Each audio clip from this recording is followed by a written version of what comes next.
Well, if I understand the kind of prompt correctly, and that is like the question of philosophy and a kind of the competing notions of philosophy and what kind of philosophies are coming out of Latin America. And yeah, there is a traditional, I would assume, because I'm not a philosopher by by training, there is by definition in any kind of colonial context, there's a body of scholarship that tries to engage the dominant Western European kind of U.S. dominated philosophical field, right? Right. Um, and I think that would be true of any colonial situation. They're kind of engaging the dominant discourses in the dominated by the West, and then there is, of course, the resistance to that, or the rebellion against that, and the claims to indigenous, and by indigenous I mean I never know how to pronounce this word. Auto, I won't say it then because I can't pronounce it. Indigenous, uh, lowercase I, meaning specific to the land of a particular place, which is to say in Latin America, of course, indigenous capital I, in that the indigenous peoples, communities, what Raul Sabechi is calling and Raquel Gutierrez are calling societies in movement, have been for over 500 years now contesting the imposition of a dominant knowledge, um, that has been imposed through initially conquest and colonialism, neocolonialism, and what Ivan Illich talked about in terms of development, it, systems of political organization that impose an idea of that these countries are not yet developed and have to try to become like the U.S. or become like Europe.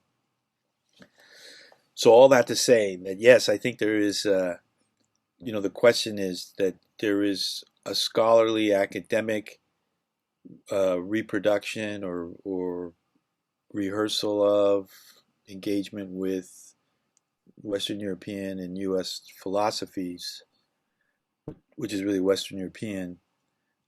And then there is the scholarly and academic rebellion to that. And then there's a system of knowledges that are asking and answering the similar questions of philosophy completely outside of all of that. Um, so that one I was going to say one kind of point of reference again is societies and movement to actually look at, for example, the Zapatistas in Chiapas or the Aymara in Bolivia, um, where they are organizing rebellions against the state, but also insisting that these are epistemological struggles. These are battles that are also taking place on a level of epistemology. Um, so, like for example, when the Zapatistas say that they want a world with many, they don't want a universe anymore. They want a world where many worlds fit. That's an epistemological battle Yeah. as much as it is a political battle in terms of being outside of the state or being outside of capital, right? Or even metaphysical. Yeah, well, yeah, exactly. Well, I mean, exactly because we're no longer able to talk about Western European notion of time, which is also a way of thinking of wage labor, progress, development, and we're now in a circular notion of time, which is, of course, about relation, stewardship, care, um, you know, um, commitment to the immediate environment and the people in terms of regeneration, right? As opposed to consumption. Right. So so so one point of reference would be, yeah, societies and movement, and the point would be that this doesn't just begin in 1994 with the Zapatistas, as they argue that this has been in movement. These societies have been in movement um, since the Europeans arrived, Right. and the idea, of course, that there's there's societies in movement, and they still exist as they have before Europeans arrived and imposed an economic order, a political order, and of course, like as we're saying, a set of knowledges. Um, so that that kind of problematizes the whole idea of social movement Yeah. in a lot of ways, and that would be certainly one interesting conversation. Uh, but I think one of the questions around the kind of philosophy in terms of like ways of knowing and systems of knowing, then the question is, of course, like what Anibal Quijano and later Walter Mignolo and um, Ramon Grossvogel and all these cats have been talking about, of course, the coloniality, right? Yes. Where colonialism is not just an economic system and an imposition of a political system, but again, epistemological formation which is completely organized around racial and gender inequality, Yes.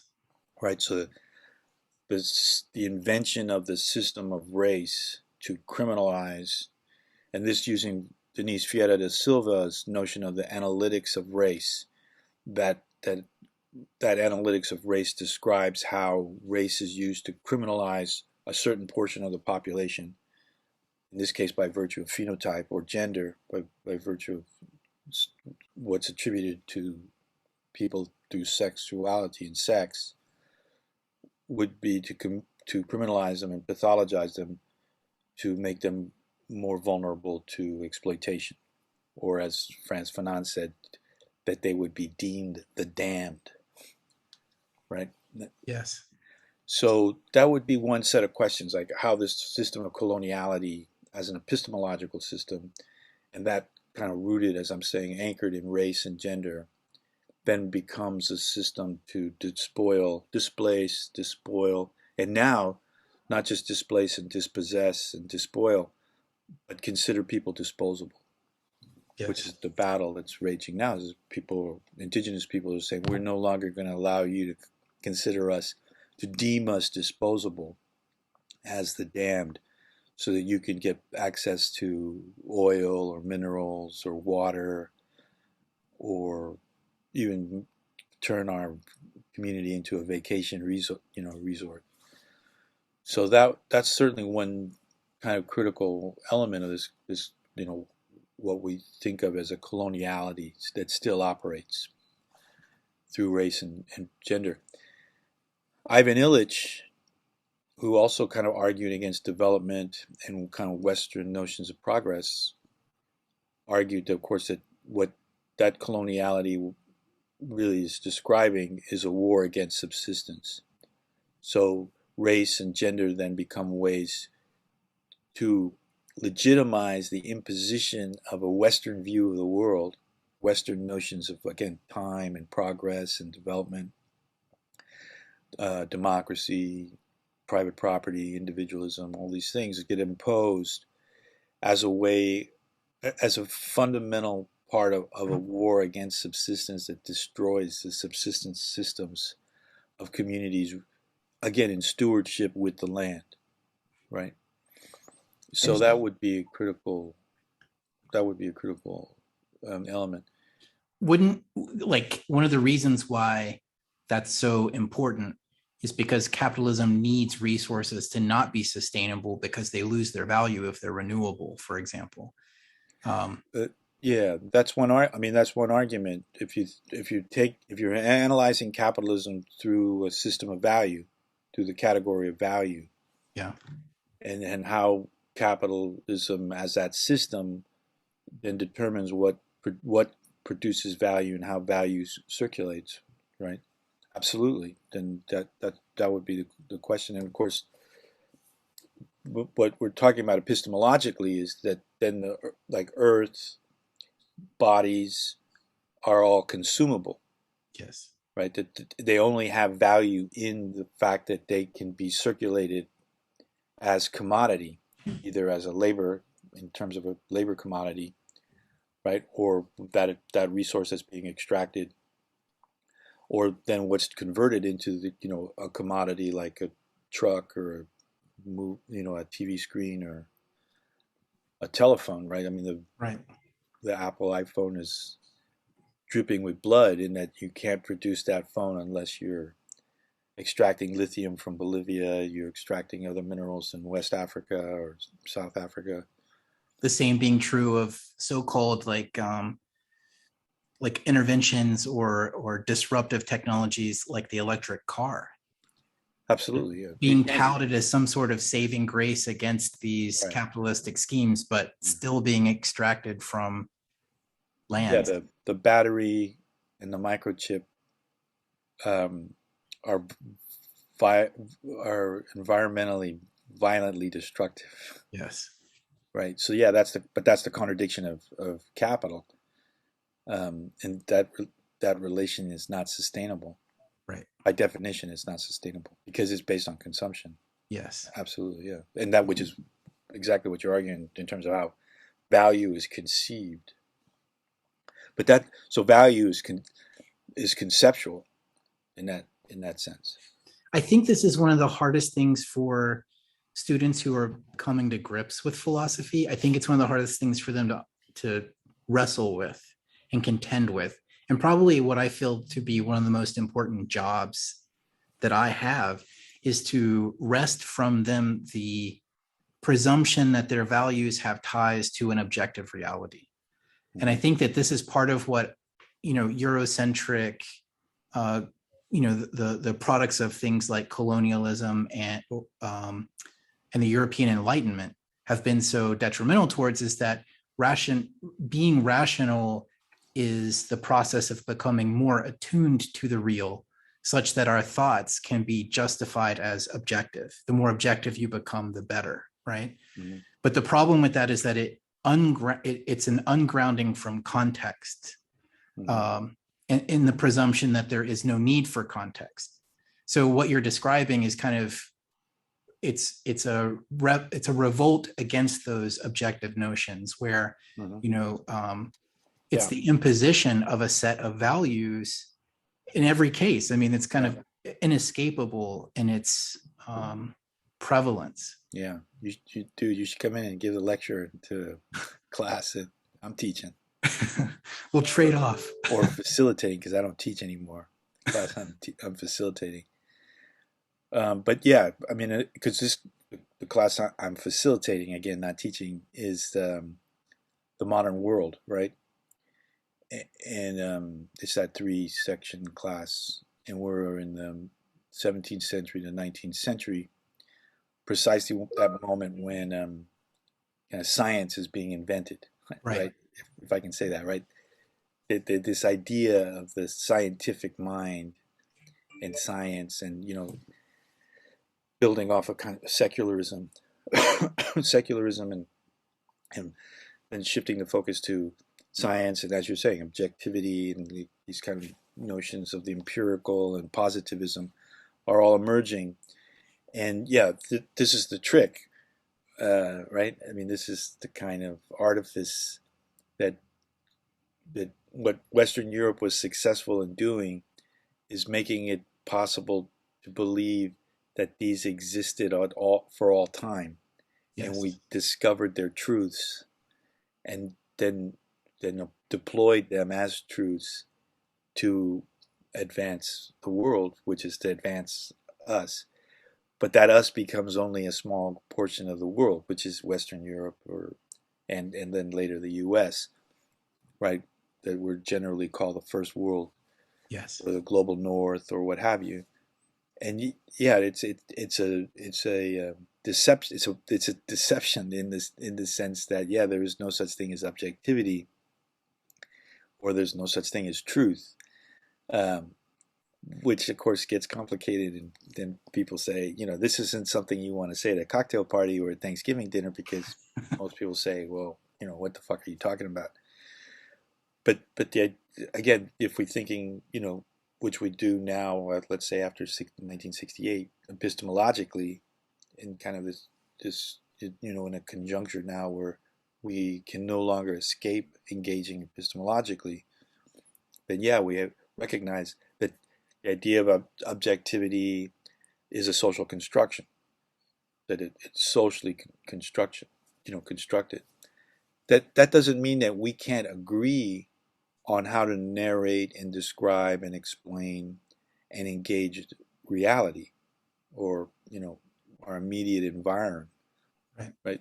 But like people say this all the time, of course, like just indigenous peoples in many instances, have 30 words for like how to describe water or a tree or snow, or so they have, in other words, they have complex systems to describe the nuances of their environment that doesn't register as scientific objectivity, right, in kind of a Western sense. So this is a critical point, right? And this is a point that Pierre Clastre makes, that when we talk about the primitive, we're not trying to define them as a lack, or as not advanced, or as not, we have to claim them as having refused modernity.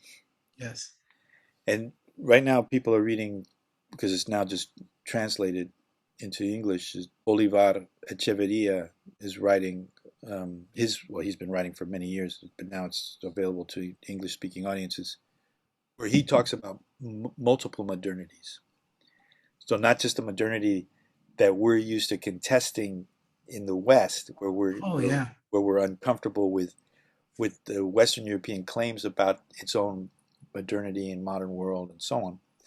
But he argues that there are multiple modernities, so that we could even claim an indigenous modernity, in the sense that it can't escape the contamination of the age of exploration, the age of colonization, the age of slavery, the age of development, the age of neoliberalism. You can't escape that contamination. So we have to talk about different modernities, not just the U.S. Western European dominated one. But yeah, I wanted to assign that to in this class I'm working on, but I assigned it last year and they didn't like that essay. it makes a lot of sense to think, it's sort of, well, one of the other things I was going to ask you about is there is probably a bit of a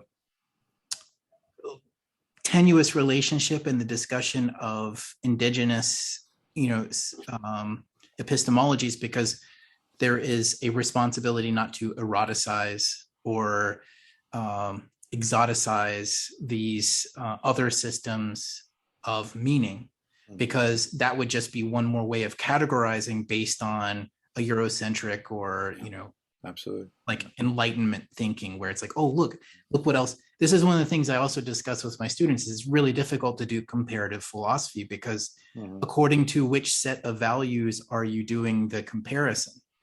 And how do you, we have to be constantly conscious of the values or the systems of thinking that we arrive with, so that we're not, just be very, very obvious and deliberate about making those claims. I'm coming at this from this perspective, where I learned about epistemology from this set of categories. So when I think through indigenous epistemologies, I'm using these categories to make it make sense for me. But the flip side of that is, by looking at, it makes a lot of, I'm going to have to read this article, because it makes a lot of sense to me to start looking at it. Yes, I'm analyzing this from a context in which this, polluted concept of modernity has been pervasive, but I can also, by those same set of values and system of thinking, recognize that it occurred elsewhere, and that gets kind of swept away as well. Right. Yeah, no, I mean, that is the critical struggle that we're facing right now, and that meaning that we have to be, as you just said, careful not to exoticize indigenous peoples, because that what we end up doing is then participating with the very groups that are decimating them to Right. get to natural resources or to take over their land or what have you. Yeah, and I think the question about exoticization has, for, as you know, I mean, you just kind of rehearsed it, started out, in all with in all seriousness, with the best of intention, being critical of our positionality, right? Our situating ourselves as observer.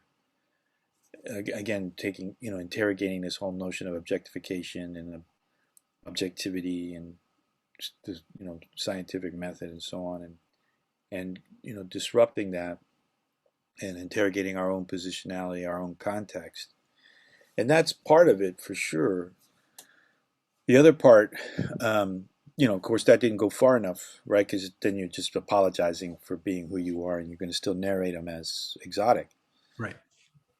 But the second move was, to recognize that the peoples outside of Europe um, produce their own theory and have their own systems of knowledge, and that it's one thing to say that, but it's another to take to do the work to really take on those systems of knowledge and theory, right? Because it means not to just say to impose a Western theory or Western concept onto indigenous peoples Right. or peoples in struggle, and to listen to their own theorization, because it doesn't always come in the form that we're used to. Like when we talk about critical theory, right? We talk about the Greeks. Then we kind of whoever is kind of excited about the Greeks, we leave them alone, and then we start talking about the 18th century and liberals, and then everybody who's uneasy with liberals, and then we finally get to 1968, and then it's mostly French cats and Italian cats, and various stripes of Marxism and feminism and structuralism, post-structuralism, etc. Right? And we get lost in all of that, and which is, I enjoy being lost in it, but we have to be careful then when we can't take Foucault's notion of discourse and say, oh well, we see the Zapatistas put forward a discourse. That doesn't work. Or we can't say that oh well, there go the Zapatistas and their microphysics of power. that's not gonna fly. Right.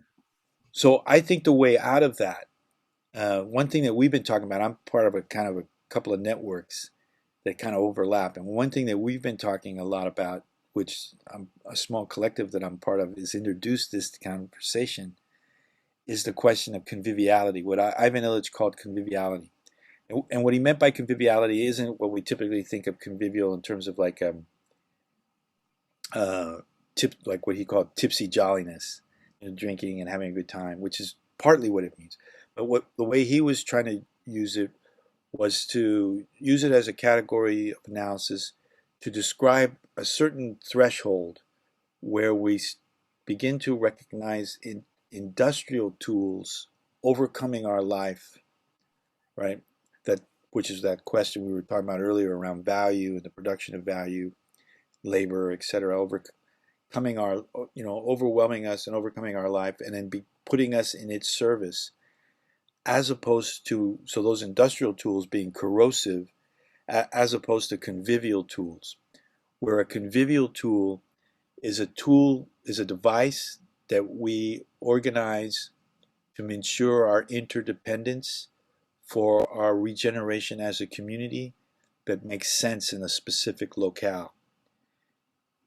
So I say that to use it to evoke or invoke or evoke a device to identify the convivial tools of different communities of struggle that are not necessarily contaminated by modernity, European, Western European dominated modernity. Right. So like a convivial tool of indigenous peoples would be a system, we say in Mexico at least, sistema de cargo, or a sistema de tequio, and a sistema de asamblea.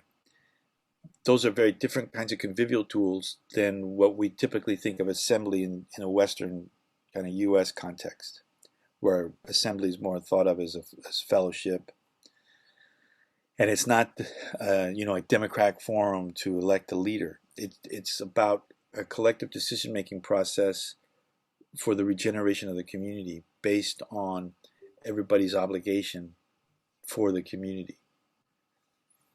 So anyway, I just use as an example that I think there's ways out of exoticization and narrating and attributing to indigenous peoples what we want to see. Right. And to try to find ways to listen and learn from them. And if you think about what the Zapatistas have been arguing since 1994, is that their kind of revolutionary politics, right? Their ethos of kind of a revolutionary activity is to learn together. In other words, they've said this explicitly. We have to learn how to learn again, because if we have a system that's organized around, like we were saying earlier, consumption, where the planet is viewed as a consumable, and then therefore the domination to have more access to those consumable goods and leisure that we're afforded and not everybody else because of racial discrimination, racial hierarchies. We don't learn in that instance. The best we can do is exoticize in that context. Right. Right. It makes me think, so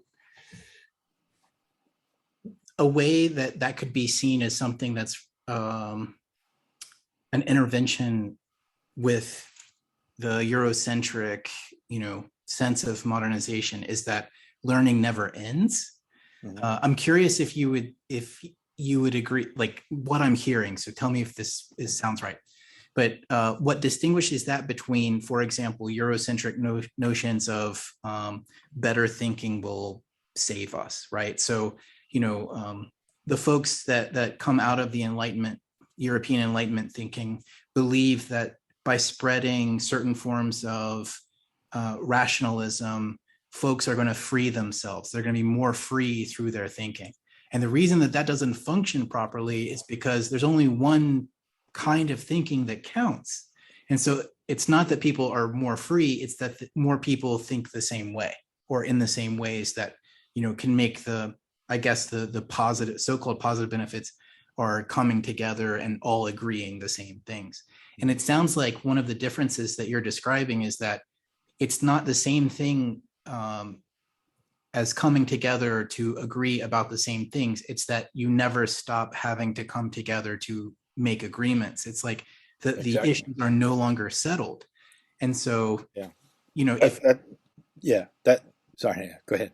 No. I mean, from the perspective of for my students, for example, it's one of the things that's so important to get across, that the notion of who you are as a human being, you start, hopefully I'm right in thinking you start this class thinking that it means a certain thing, but by the end of it shouldn't mean anything specific yet. It's like a work in progress, just like our lives are a work in progress, or communities of decision making and education are works in progress.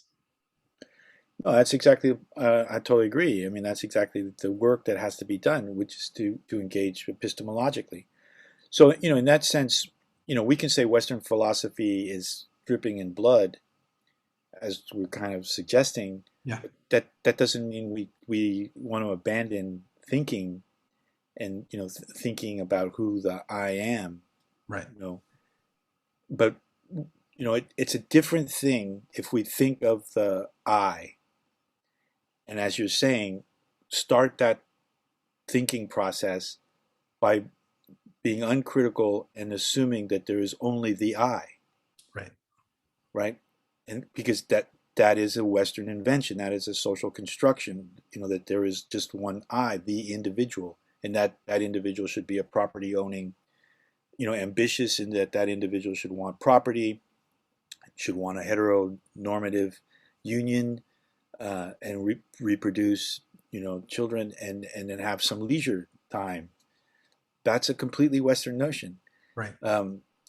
Because most of the world that is not Europe, for the last 500 years or so, they start and organize their lives around a we. They don't understand the conceptualization of I. They see themselves as we until that I is imposed. Right.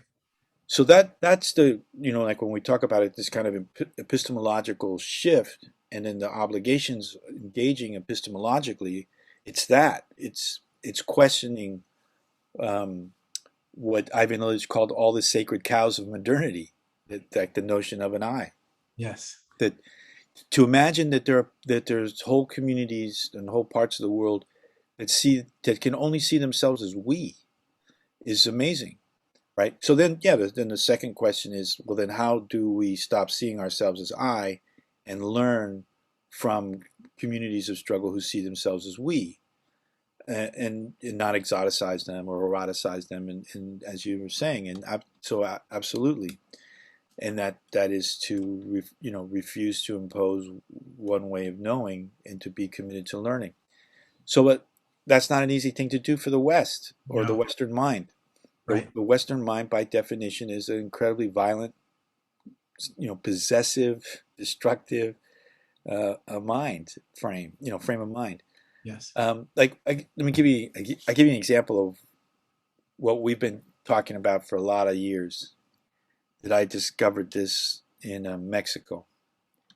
So, as you know, you know this really well, and this has become more apparent in California recently, although it's been true for a long time. We have a water problem, and the world has a water problem. Potable water is a valuable commodity now, and capital has already commodified it extensively. Right. And has political control over regions where there is still good water. So, this too. One of the most wasteful uses of water is the flush toilet. Anyway, I don't want to get into it too much, but there's ways of organizing how we evacuate. How we manage our waste, our human, bodily, individual waste. There are ways to do it much more cleanly without water, and that's the dry latrine. And I can explain the science behind a dry latrine really quickly. So urine and fecal matter, when they're mixed, it's a toxic cocktail that has to be removed or buried, right? And to remove it, and the West has decided to remove it through water, right? Through the flush toilet. So it's removed through pipes, and it's processed to again to be before it's actually discarded, and that to accept it, remove it, process it, is tremendous amount of water, and the state is up your ass, right? You're paying all kinds of taxes, and of course the state never does what it's supposed to do, so pipes break and all kinds of problems, and it's a tremendous waste of water. A dry latrine, you separate the urine from the fecal matter, put a little bit of lye on the fecal matter, and it disappears within a day, 2 days. It disappears, or it reduces it to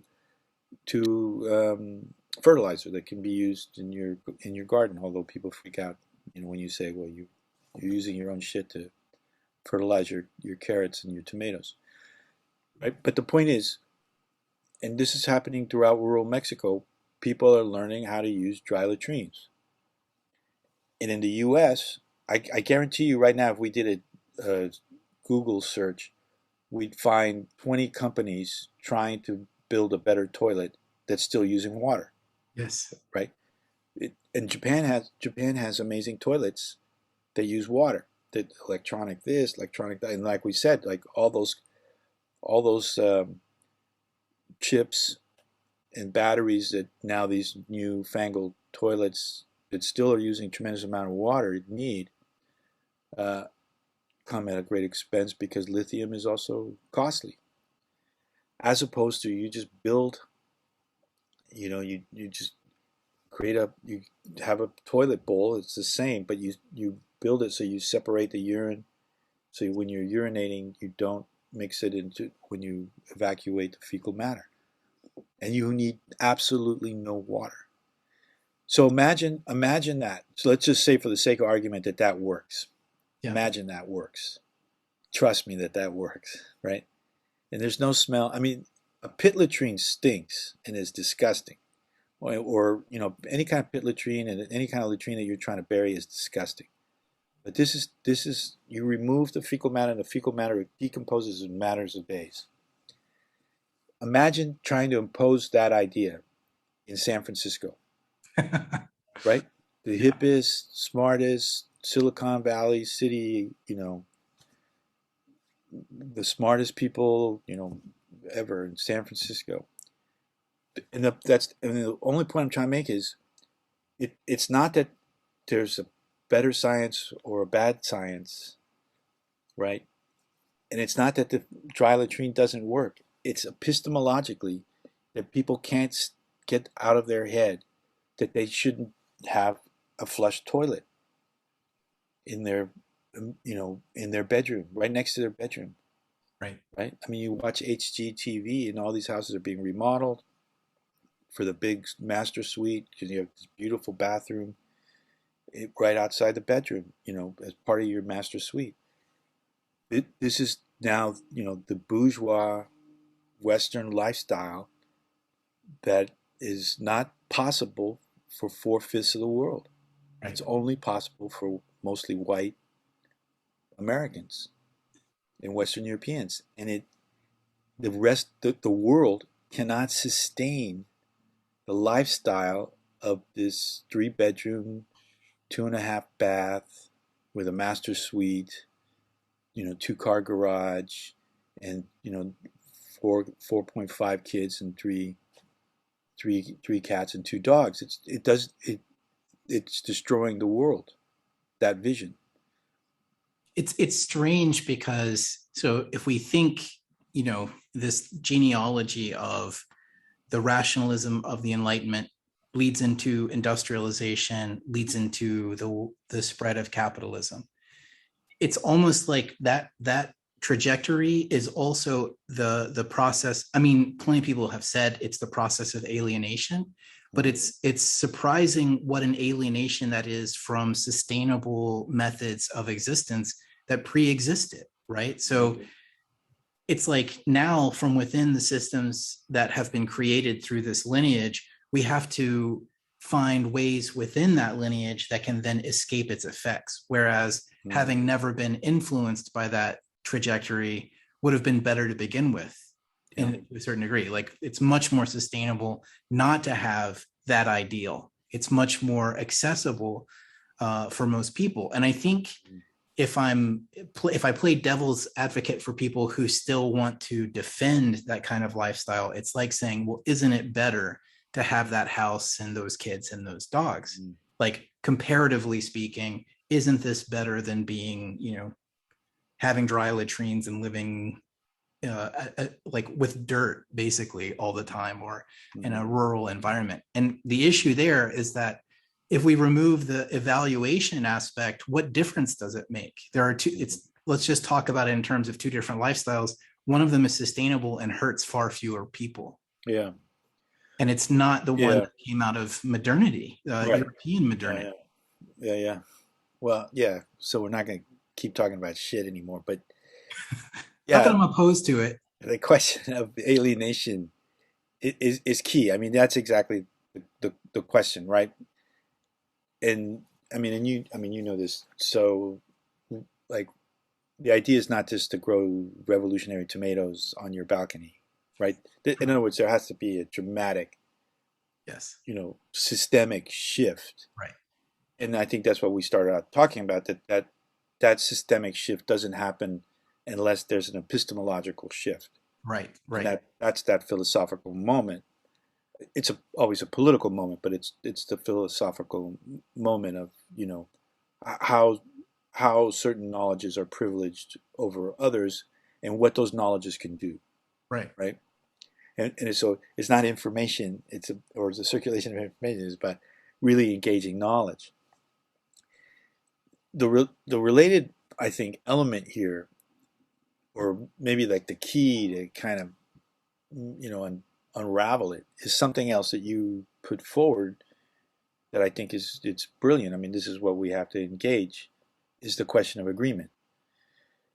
So I think we can no longer escape the fact that we're in an environmental catastrophe. Right. This year is it. This year has, whatever these assholes are saying, that it's no longer true. It's just,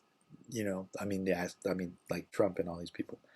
I probably shouldn't say asshole, but whatever people are saying about the environment, and Green New Deal doesn't get it. That doesn't Right. go anywhere near far enough what's at stake, right? Anyway, the point I'm trying to make, but clumsily, is we don't even have a system of agreement. We don't even have a system where we can communicate effectively to arrive at agreement about what needs to happen, and what can happen. We don't even have a language for it. Right. Because of modernity, right? And then this is what, like, Arturo Escobar, I think, has been writing in terms of what his notion of the pluriverse versus the universe, right? That in terms of modernity, we're so trapped in, this language of value and consumption and individuality and so on, that we don't have a system that makes it possible for us to organize ourselves around agreement. And the work I've been doing, and again with this little collective that I'm a part of, that's exactly where we start, right there. How is it that we can, or what is it that we can do now to start moving us to where we can develop a language, a system, a way of knowing that can make it possible for us to organize ourselves around agreement, so that then we can start talking about what we may or may not be agreeing on. Right. And so that's not a competitive system of, well, I have the better solution here. The Green New Deal is the better solution, and it's because it's not. It's just it's a gesture within a bad system. It doesn't change. It doesn't structurally change the overarching system, Right. which it cannot change unless there's an epistemological shift. So, like, I try to say this, and I said it clumsily in class today. I did, this course. These folks came up with this course, and they were probably motivated by diversity, equity, and inclusion.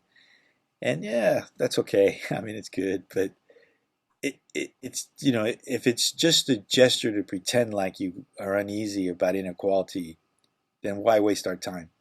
Right. But if it's a real gesture, a serious gesture, maybe not real, if it's a serious gesture to make a structural change, where that structural change is necessary, then let's do it. Let's talk. Let's engage.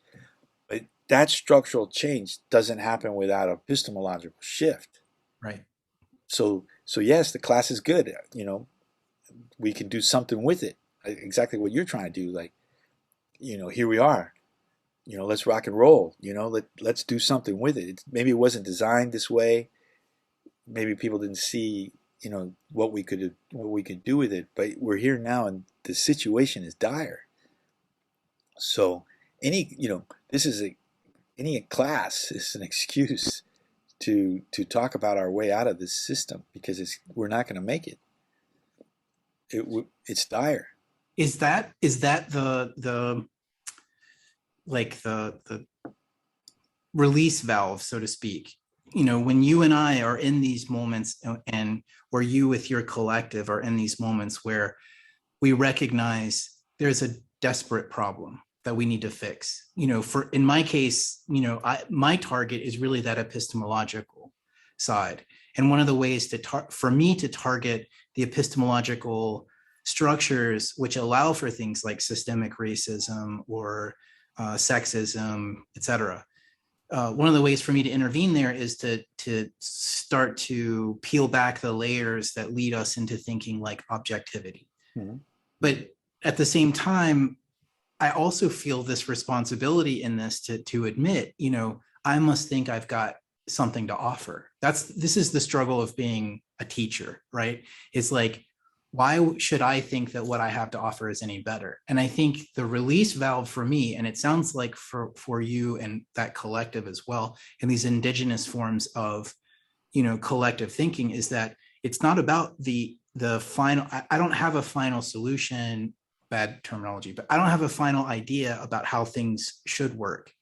What I'm offering is an opportunity for us to have this discussion. Is that what is that how it works? Is it that we don't? Yeah, and we don't have. I wouldn't put it exactly in that language, but yeah, I think it's more or less. But we talk about being in struggle. We're in struggle. I was at a birthday party for a guy I grew up with, who just turned 60, and these are average kind of middle class people, in San Mateo,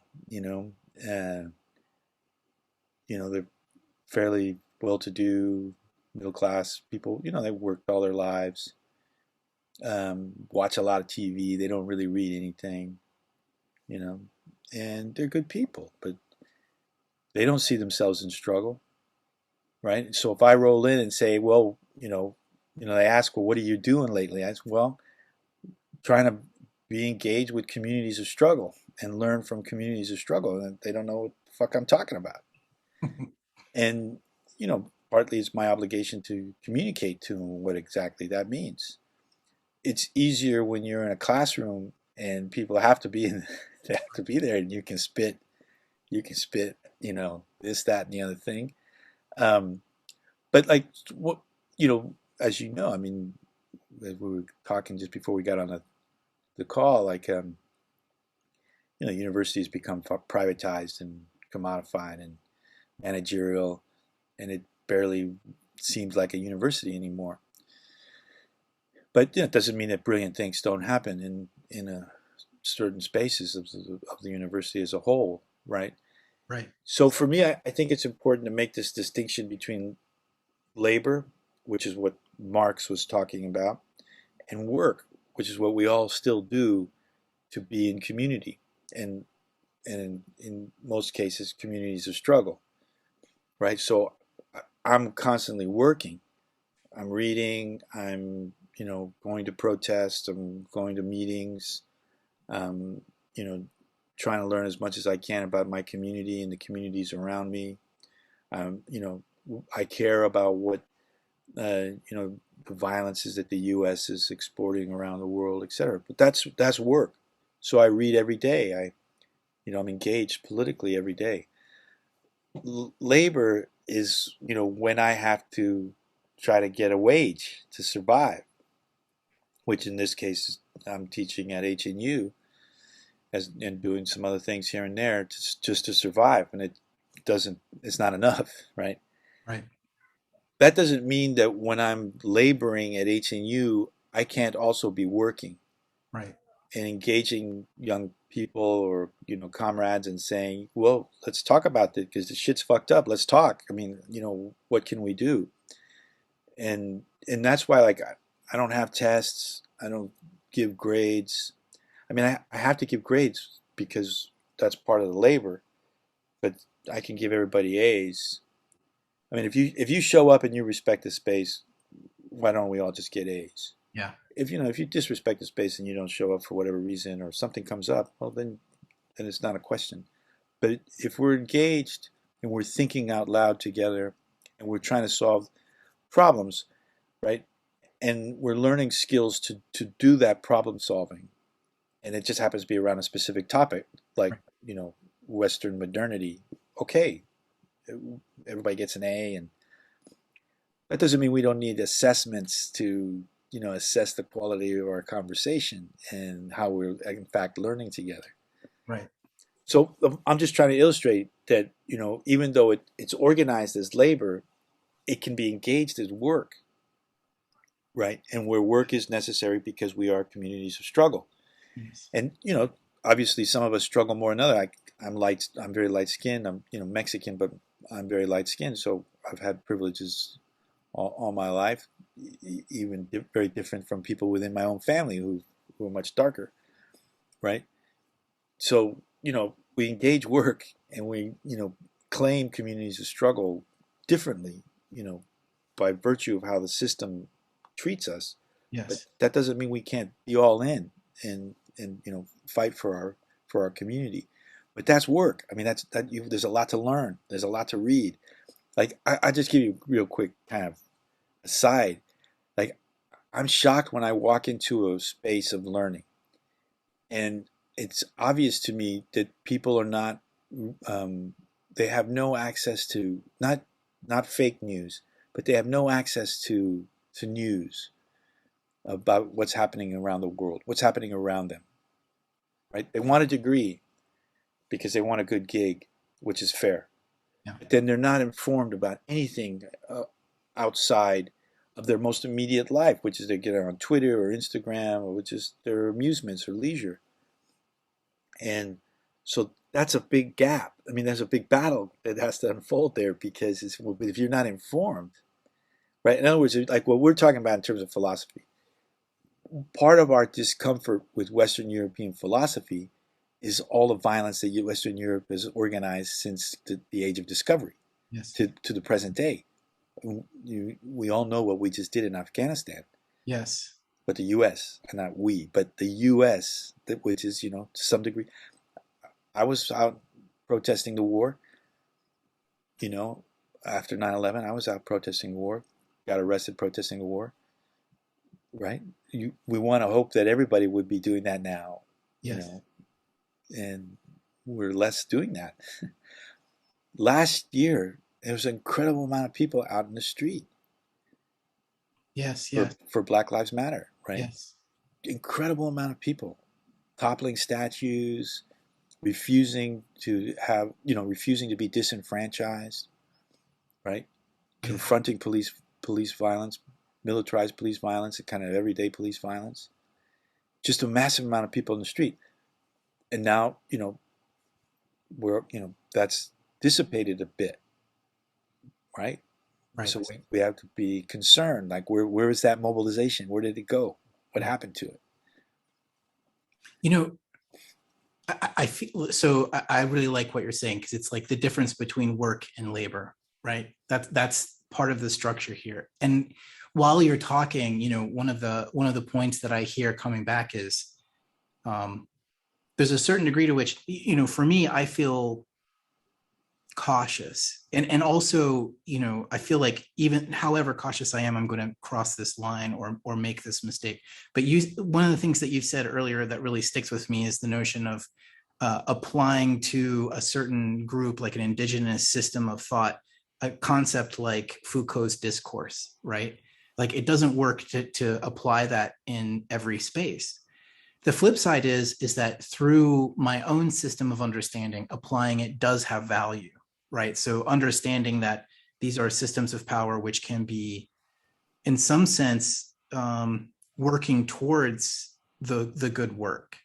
And by establishing opportunities for creating new discourses, or at least challenging pre-existing discourses, naming them as a discourse, which imposes upon folks norms, I can do the work of both identifying when that's happening, like something like saying the United States military is where we think of heroes, and that what we did in a foreign country like Afghanistan was democratic, or the work of spreading democracy. Right. That's a discourse that I can challenge by creating a discourse of disruption.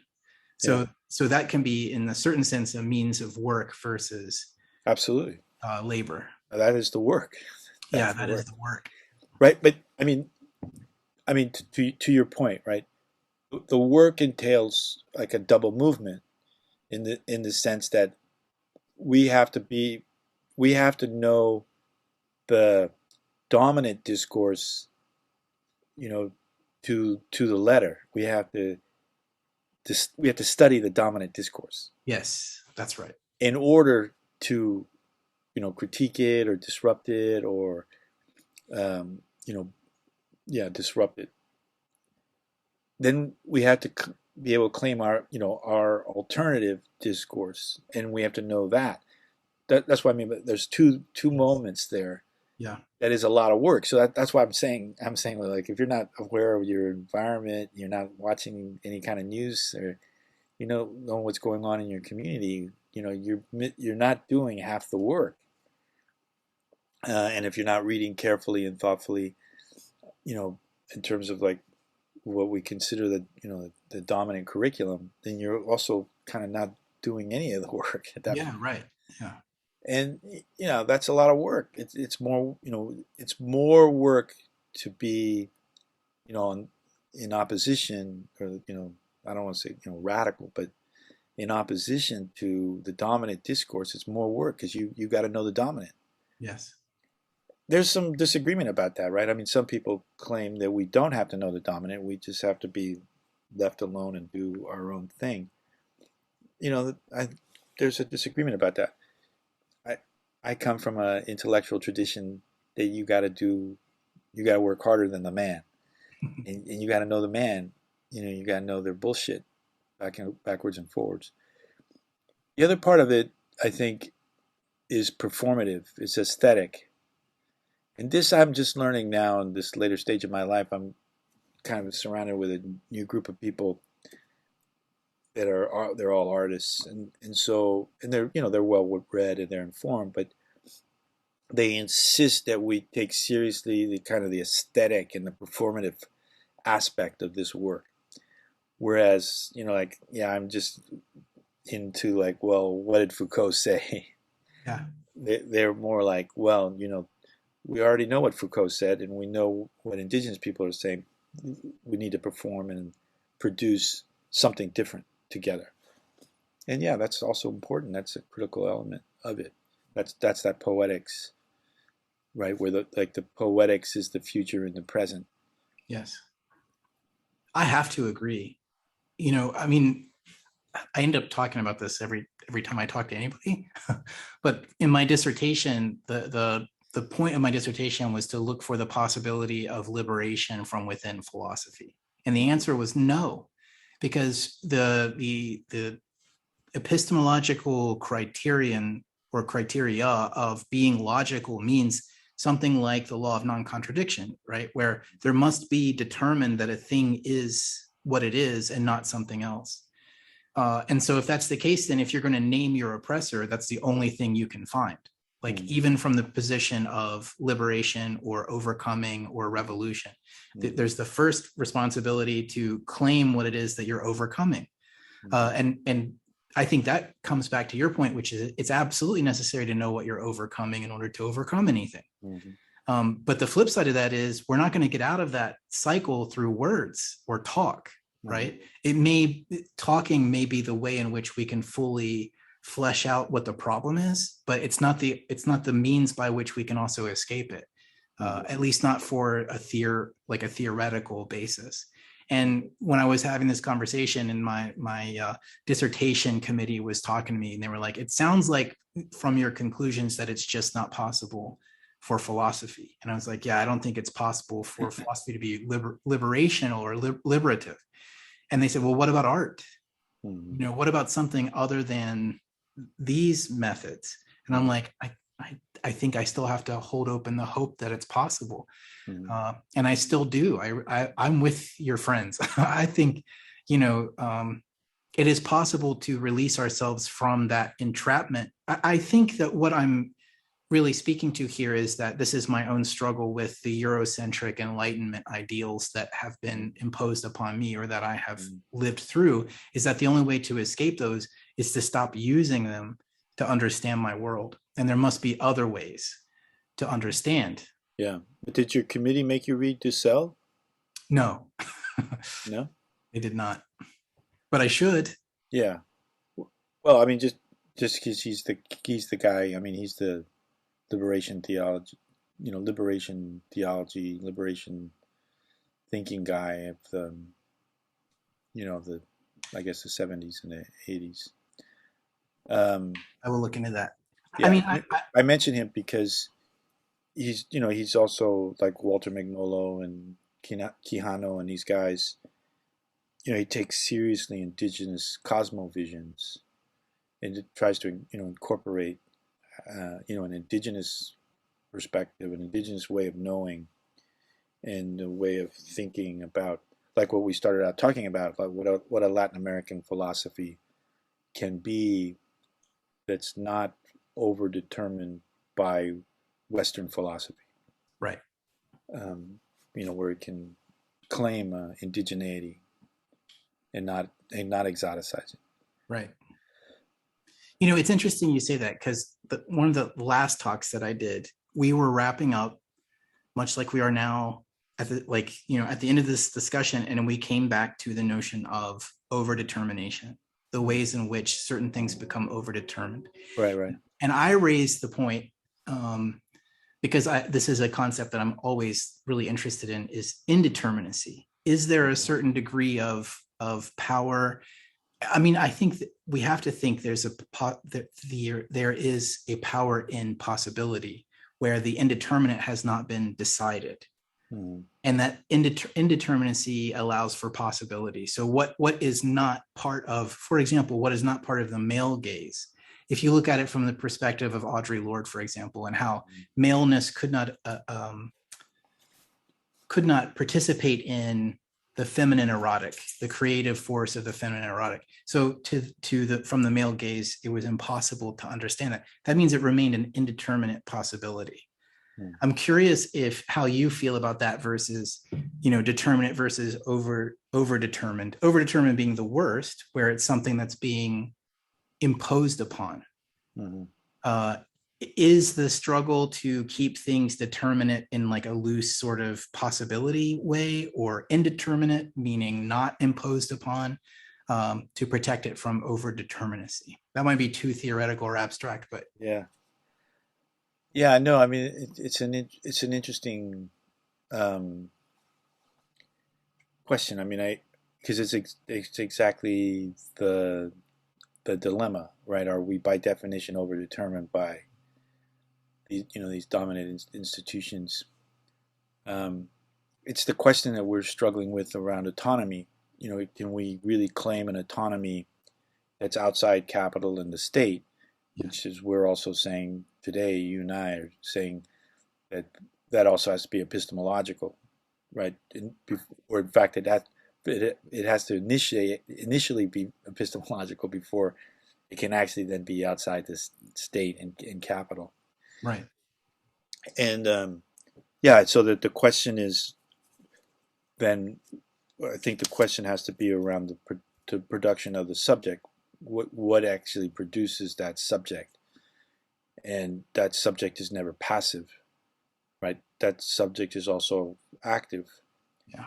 Right. So if we move away from the individual and only think of an individual and kind of abandon that or discard that idea and start thinking more deliberately and theoretically about how a subject is actually produced, and then how that subjectivity is always being negotiated, and like we said, in specific contexts and so on.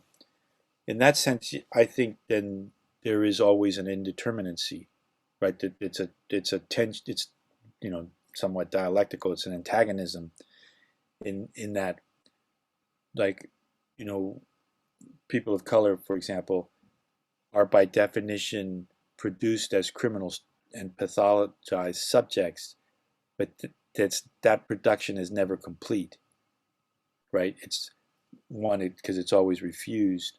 Like Fred Moten talks about fundamental fugitivity and the question of blackness.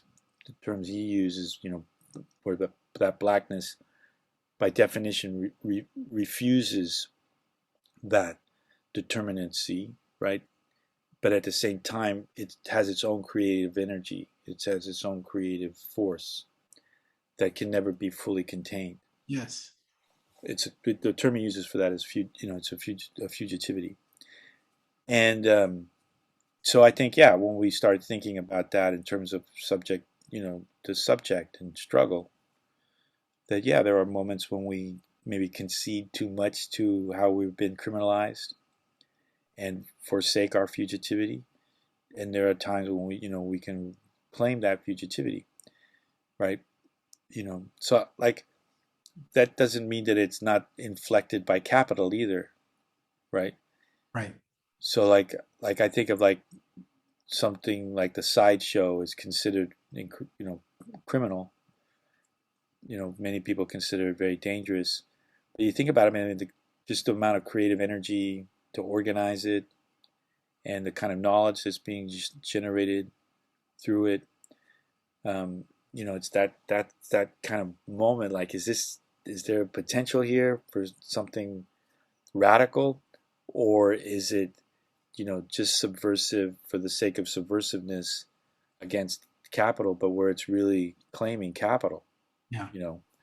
A car, and all the performance and aesthetics that are capital in terms of consumption, as opposed to, we're taking over and part of our community to come to agreement about how to keep the state out of our community, which is meaning police shootings, right?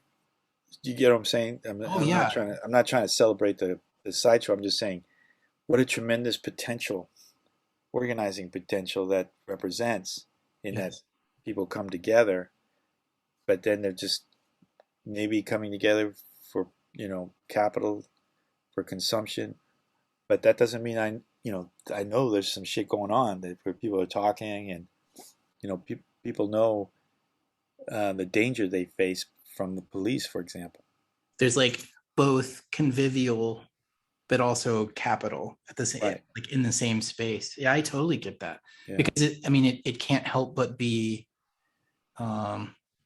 resistant in some way. It is, trying to push back against certain norms and boundaries that have been pushed upon, like set upon those communities, but at the same time, to what end? And it's like, it's almost as if there was some way, like the seed or kernel of I don't know what exactly it would be, but some way that there would be this kernel of resistance that permeated that, where it became less about the commercial side or the capitalistic side and turned towards the revolutionary.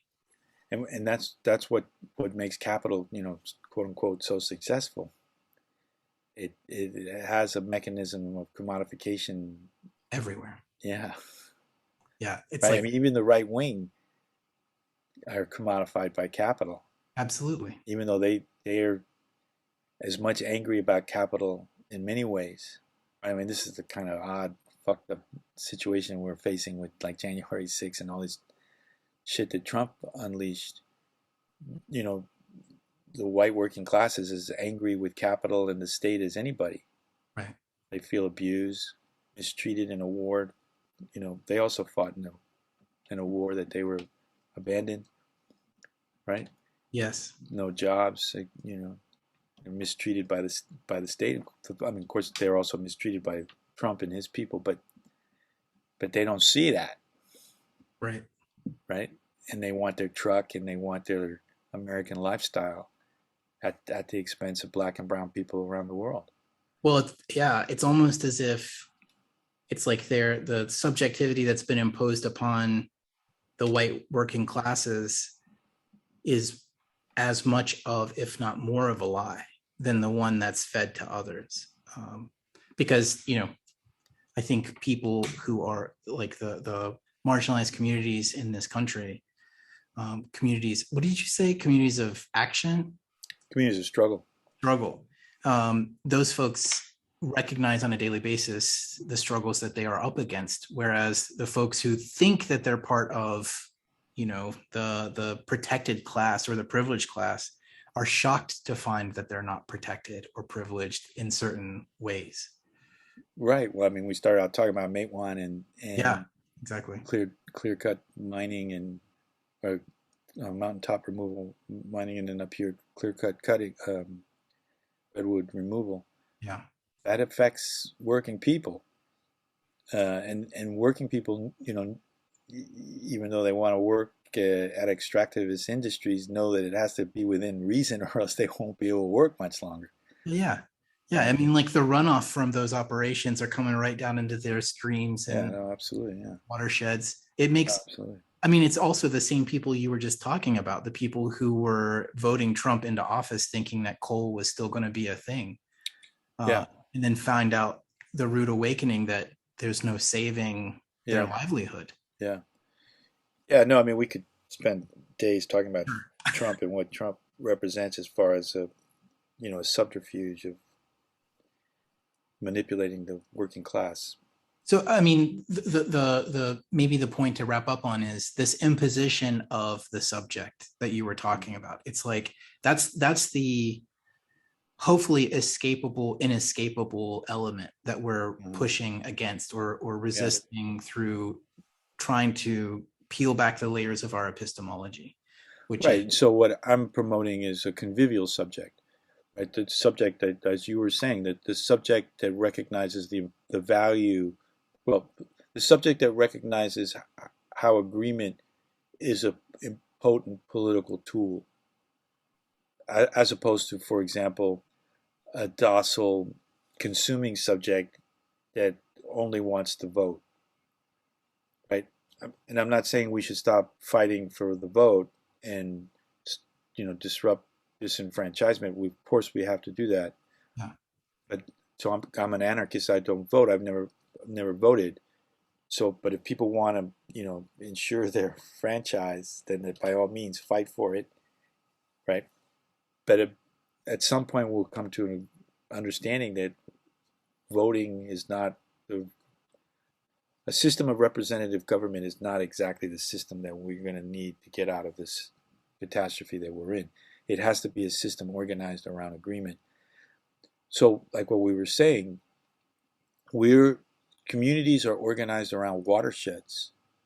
If we were to organize ourselves around watersheds and say, what do we need to come to agreement to make sure that this watershed can continue to sustain us, as a community that is diverse but is rooted in this watershed, and to be able to communicate across watersheds, that's a dramatically different way of organizing ourselves than whether or not Joe Manchin's going to fuck over this bill or that bill, whatever whatever bill. And isn't he from West Virginia? Yes. Yeah. Yeah, We've dealt with him for a long time. I bet. Yeah, no, yeah. I mean, he epitomizes what's wrong with the system.